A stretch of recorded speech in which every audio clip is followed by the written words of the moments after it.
안녕하세요, 알레한드로입니다. 저희 지난 영상에 이어서 오늘도 로타의 다이빙 사이트를 소개해드릴 예정인데요. 지난번에는 사샤나 베이 에어리아, 로타의 남쪽 다이빙 사이트와 로타홀에 대한 말씀을 드렸다면 오늘부터는 웨딩 케이크 주변과 로타 북쪽에 대한 다이빙 사이트를 소개해드리도록 하겠습니다. 로타의 웨딩 케이크는 급격하게 깊어지는 바위와 절벽으로 이루어진 지형에 새파랗고 투명한 물이 압권인 다이빙 사이트들이 많은데요. 마치 티니안에서 다이빙하는 것과 비슷한 느낌을 받으실 수 있습니다. 다만 티니안 같은 경우에는 사이판에서 1시간 넘게 배를 타고 가야 하는 반면에 여기 로타에서는 저희 다이빙 센터에서 단 5분이면 갈 수 있습니다. 챔프락은 프리다이빙, 스노클링, 스쿠버 다이빙을 하기에 좋은 다이빙 사이트입니다. 수면에서부터 수심 15m 정도까지 깊이가 나오고요. 절벽 위에는 저희의 멍멍이 챔프의 옆얼굴이 하얗게 새겨져 있어 저희는 챔프락이라고 부릅니다. 저희 시피플즈의 시그니처 포인트라고도 할 수 있고요. 여기서는 하루 종일 바다 위에 배를 띄워두고 바다에 들어가지 않고 절벽을 날아다니는 새들만 바라보고 있어도 질리지 않는 아름다운 곳입니다.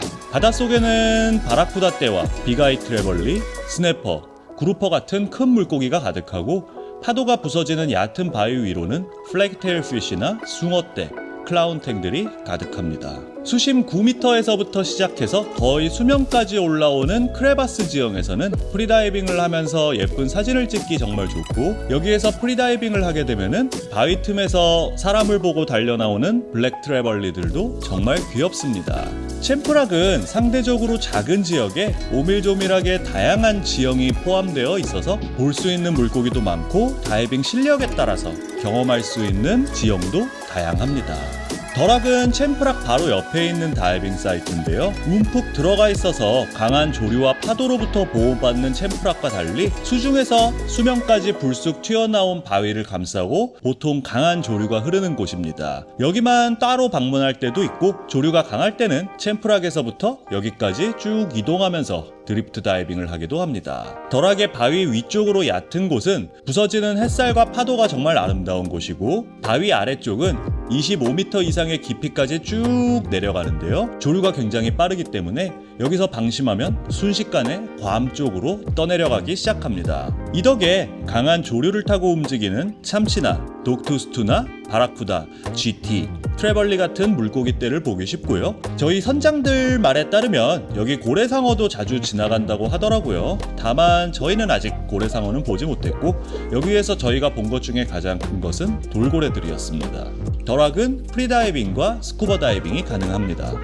세아넘 드랍오프, 수심 20m에서 시작해서 40m, 50m, 100m, 200m, 심지어 수심 500m 이상으로 끝없이 깊어지는 웅장한 수중 절벽이 장관입니다. 수심 20m에서 꺾어져 내려오는 절벽을 따라서 스쿠버 다이빙은 물고기와 산호를 구경하면서 조류를 따라 이동하고요. 절벽 위쪽으로는 섬으로 가까워질수록 점점 얕아지는데요. 뾰족하게 솟아오른 바위들을 누비면서 섬 주변 가장자리 물골이 흐르는 채널은 프리다이빙이나 스노클링을 하기에 좋습니다. 절벽 안쪽 수면에는 학꽁치떼와 숭어떼가 가득하고요. 절벽 바깥쪽 깊은 바다로부터 GT나 그레이트 바라쿠다, 잭피쉬, 나폴레옹 레스들이 얕은 곳까지 종종 올라오기도 합니다. 여기는 특히 물 위에 가만히 떠서 귀를 기울이다 보면 절벽에 가득한 새 둥지에서 아기 새들과 어미 새들이 지저귀는 소리를 들을 수 있는데요. 이 절벽 가장자리를 따라서 프리다이빙과 스노클링을 하기에 정말 좋습니다.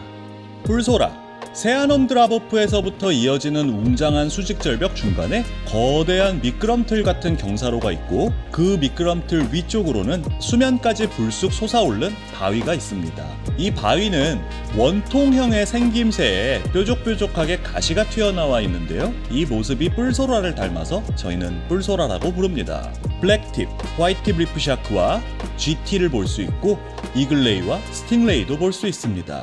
깊은 곳의 절벽을 따라 다이빙할 때는 세아넘 드랍오프와 비슷하고, 얕은 곳은 햇빛이 강한 날 바위 지형에 반사되어 일렁이는 물빛과 그 물빛 아래 헤엄치는 플래그테일 피쉬들을 볼 수 있어서 프리다이빙, 스쿠버 다이빙, 스노클링 모두 할 수 있는 곳입니다. 아우터 킹덤, 아우터 킹덤은 웨딩 케이크 산에서부터 웨스트 마리나 항구까지 이어지는 드리프트 다이빙 코스인데요. 저희는 보통 프리다이빙과 스쿠버 다이빙 코스로 사용하고 있습니다. 특히 여기는 저희가 프리다이빙 딥다이빙 코스로 자주 사용하고 있는데요. 수심 15m 정도에서 시작을 하고 100m 이상의 수심도 가능하기 때문에 딥다이빙 트레이닝을 하기에 정말 좋습니다. 얕은 곳은 에로바라쿠다떼를 쉽게 볼 수 있고 깊은 곳엔 가라앉은 바지선을 볼 수 있습니다. 여기서 다이빙을 하다 보면 종종 상어떼가 나타나서 수면의 사람들을 구경하러 오곤 합니다. 로타의 북쪽면은 필리핀 해에 포함된 바다인데요. 그래서 그런지 로타의 남쪽과는 완전히 다른 화려하고 아기자기한 예쁜 산호들이 많습니다. 다만 이 로타의 북쪽 같은 경우에는 겨울에는 바다가 좀 거칠어서 주로 여름에 방문하곤 합니다. 비나탕 리프. 비나탕 리프는 4가지 다이빙 사이트로 이루어져 있습니다. 첫 번째, 비나탕 리프 같은 경우에는 정말 예쁩니다. 제가 로타에서 가장 좋아하는 곳 중에 하나예요. 제일 예쁜 곳은 수심 1m가 채 되지 않는 산호초 지역인데요. 여기는 하루 종일 둥둥 떠서 햇볕에 반짝이는 화려한 산호초를 쳐다보고 있으면 시간 가는 줄 모를 정도로 정말 빠져듭니다. 다만 겨울엔 파도가 세서 이런 얕은 곳까지 갈 수 없다는 점이 좀 아쉬운 점이고요. 이 얕은 곳에서 프리다이빙이나 스노클링을 하고 있다면 저희가 그동안에 여행 다녔던 전 세계 어느 바다를 통틀어서도 가장 예쁜 곳이라고 꼽고 싶은 곳 중에 하나입니다. 여기에서 가장 인상 깊은 곳은 수심 9m에서 시작해서 얕은 곳으로 이어지는 해저 동굴인데요. 20m 정도가량의 수중 동굴을 통과하면 거대한 산호초의 분지가 나오는데 형형색색의 산호로 가득한 나만의 비밀기지 같은 곳입니다. 수중 동굴을 통과하는 동안 수면 위에서는 갈라진 바위 틈으로 햇살이 들어오고 이 깊은 동굴 속 곳곳에서는 큰 물고기들이 종종 튀어나오는 경우도 있습니다. 동굴 안팎으로 트래벌리나 GT 등도 자주 지나다니기 때문에 동굴을 통과할 때는 놀라지 않는 것이 중요합니다. 피나탕 리프는 스노클링과 프리다이빙이 가능합니다. 피나탕 노스 지역. 피나탕 노스 지역은 수심 4m에서 7m 정도의 깊이로 넓게 산호초가 분포되어 있는 곳인데요. 프리다이빙을 하면서 예쁜 산호초를 보기에 좋고 피나탕의 4다이빙 사이트 중에 가장 많은 물고기들을 볼 수 있는 곳입니다. 주로 비가이 엠페러피쉬와 현지에서는 마푸띠라고 하는 빅노즈 엠페러피쉬가 떼를 지어 몰려다니는 모습을 볼 수 있습니다. 산호초 지역 사이사이로 갈라진 계곡들이 많이 있고 날씨가 좋을 때는 동굴 틈 안쪽 깊숙한 곳까지 햇볕이 들어서 다른 물고기를 피해 동굴 틈에 숨어있는 다양한 종류의 물고기들도 볼 수 있습니다. 피나탕 딥리프 지역.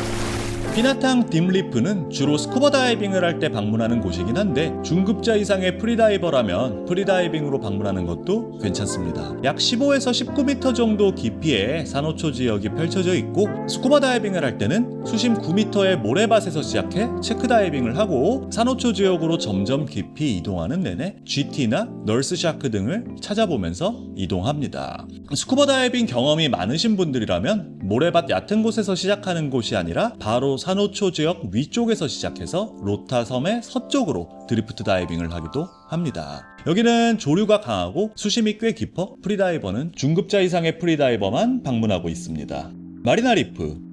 마리나 리프는 피나탕 리프에서 서쪽으로 수영해서 이동하는 다이빙 사이트인데요. 마리나가 가장 먼저 발견을 했고 이 마리나 리프 지역에서는 엄청난 수의 탱이들의 무리와 상어들을 거의 확정적으로 볼 수 있는 곳입니다. 마리나 리프의 산호들은 바로 옆에 피나탕 리프와의 산호들과는 또 다른 형태와 다른 종류의 산호들을 볼 수 있고 니모도 많이 볼 수 있습니다. 라운드하우스. 라운드하우스의 다이빙은 크게 2가지 코스로 이루어져 있습니다. 굉장히 깊고 파란 바다를 따라 움직이는 블루워터 코스가 있고 산호초지대를 따라 움직이는 코스가 있는데요. 블루워터 코스의 경우에는 프리다이빙만 진행하고 있고 산호초지대 코스 같은 경우에는 스쿠버 다이빙과 프리다이빙 모두 진행하고 있습니다. 같은 다이빙 사이트인데 깊이에 따라서 느낌이 완전히 달라지고요. 처음에는 거대한 산호초 덩어리에서부터 다이빙을 시작하는데 이후 코스에 따라서 리프지대에서는 뱀파이어 트리거피쉬가 가득한 산호초지대를 보면서 지나가고 블루워터 쪽에서는 그레이 리프 샤크떼 혹은 깊은 바다의 강한 조류를 따라 움직이는 참치나 큰 물고기떼를 따라서 이동을 합니다. 여기서는 종종 사람들을 훑어보고 지나가는 와우떼도 볼 수 있는데요. 이 와우는 그레이트 바라쿠다보다 크고 모이칸 스타일의 등 지느러미와 함께 햇볕에 반짝이는 굉장히 화려한 무늬를 가지고 있습니다. 물속에서 보면 정말 인상적이에요. 그리고 블루워터 지역에서 다이빙을 할 때는 종종 사람들을 스쳐 지나가는 돌고래와 상어떼도 볼 수 있습니다. 바라쿠다 코브. 바라쿠다 코브는 수심 4에서 25m 정도 되는 거대한 지역인데요. 프리다이빙과 스쿠버 다이빙 모두 가능합니다. 여기서는 거의 확정적으로 그레이트 바라쿠다를 볼 수 있기 때문에 바라쿠다 코브라고 이름을 지었고요. 한 3가지 종 정도의 바라쿠다가 여기에 상주하는 것 같습니다. 커다랗게 두 덩어리로 이루어진 산호초지대 위에는 블루 스트라이프 스냅퍼들과 고트피쉬들이 수백 마리가 머물고 있고요. 여기 나폴레옹 레스도 한 마리 살고 있습니다. 운이 좋으면 다이버들을 주변을 스쿨링하는 바라쿠다 떼도 볼 수 있고, 물때에 따라서 상황에 따라서 어떨 때는 수면 위쪽에서 가까이 볼 수 있는 반면에 어떨 때는 수면 아래쪽에서 가까이 볼 수 있을 때도 있습니다. 여기도 돌고래들이 자주 지나다니는 지역인데요. 바깥바다로 계속 나가면 근처에서 고래도 볼 수 있습니다. 저희는 3번 정도 봤는데 아마도 혹등고래로 추정하고 있고, 지금까지는 아쉽게도 배 위에서만 보고 물속에선 보지 못했습니다. 조만간 바라쿠다 코브에서 저희가 멋진 고래 영상을 영상으로 담아보길 바라봅니다. 뉴문은 저희가 밤에만 방문하는 곳입니다. 보통 나이트 스노클링이나 나이트 프리다이빙을 위해 찾아오는 곳이고요. 수심은 2m에서 7m 정도 됩니다. 여기는 초승달 모양의 평평한 바위 지형 군데군데 깊게 파인 크레바스들이 있어서 이 크레바스를 따라서 랍스타나 슬리퍼 랍스타, 그리고 밤에만 볼 수 있는 세븐일레븐 크랩과 작은 새우들을 찾아볼 수 있는 다이빙 사이트입니다. 아마도 바라쿠다 코브에 머무는 나폴레옹 레스가 밤에 여기 들어가서 자는 곳이 하나 있는 것 같은데요. 항상 바위 아래에 보면은 나폴레옹 레스가 한 마리 자고 있는 집을 찾아볼 수 있습니다. 밤에는 가오리와 상어도 흔하게 볼 수 있는 다이빙 사이트입니다. 더 블루. 여기는 프리다이빙으로만, 그것도 블루워터 프리다이빙으로만 방문하는 곳입니다. 굉장히 깊은 바다에서 시작을 하기 때문에 전후 좌우 앞뒤를 다 둘러보아도 새파란 로타 바다밖에 보이지 않아요. 그 와중에 수심 50m에서 60m 정도까지 솟아올라와 있는 물속에 큰 봉우리 형태의 지형을 볼 수 있는데요. 이 투명한 로타 바다 덕에 수면에서부터 수심 50m 바닥에 가득 유영하는 잭피쉬 떼를 볼 수도 있습니다. 여기 수면에서 다이빙을 하다 보면 상어떼와 레인보우 러너 떼가 사람들에게 다가오는데요. 사실 블루워터 프리다이빙은 좀 위험하기도 하고 아직 경험을 가진 분들이 많지 않아서 저희가 구독자분들이랑 아직 방문하지 않고 저랑 마리나랑 유미가 생각날 때마다 한 번씩 들러보고 있는 곳입니다. 블루워터 프리다이빙의 매력과 방법에 대해서는 앞으로 다른 영상에서 먼저 한번 다뤄보도록 하겠습니다. 별사탕과 솜사탕. 여기도 프리다이빙으로만 방문하는 곳입니다. 보통 배에서 내린 곳에서부터 다이빙 사이트까지 수영을 길게 해야 되기 때문에 스노클링을 하러 잘 오진 않고 상대적으로 깊이가 좀 얕아서 스쿠버 다이빙을 하기에도 살짝 애매한 다이빙 사이트입니다. 깊이는 4m에서 10m 정도 나오고요. 저희가 솜사탕을 먼저 발견하고 별사탕 사이트를 나중에 발견했지만 실제로 다이빙을 할 때는 조류의 방향 때문에 보통 별사탕을 먼저 보고 솜사탕 쪽으로 이동해서 다이빙을 합니다. 별사탕은 말 그대로 건빵 봉지에 들어있는 별사탕들을 파란 바다 위에 흩뿌려둔 것처럼 굉장히 화려하고 예쁜 산호초지대로 이루어져 있고요. 솜사탕은 마치 솜사탕처럼 폭신하고 달콤하게 생긴 하얀 산호초 지역 위를 유영하는 다이빙 코스입니다. 이 솜사탕에서 다이빙을 할 때는 구름 위를 날아다니는 것 같은 느낌을 받을 수도 있을 정도로 아름다운 다이빙 사이트예요. 별사탕과 솜사탕은 여름과 가을 시즌에만 방문 가능합니다. 저희 지금까지 로타의 다양한 다이빙 사이트를 보여드렸는데요. 또 앞으로도 저희는 로타 바다를 탐험하며 더 많은 다이빙 사이트를 발견하고 어떤 생물들이 바닷속에 살고 있는지 여러분들께 영상으로 보여드리도록 하겠습니다. 로타 다이빙에 관련해서 궁금한 점 있으시면 언제든 댓글 남겨주시고요. 저희는 다른 영상으로 또 인사드리겠습니다. 감사합니다. 안녕.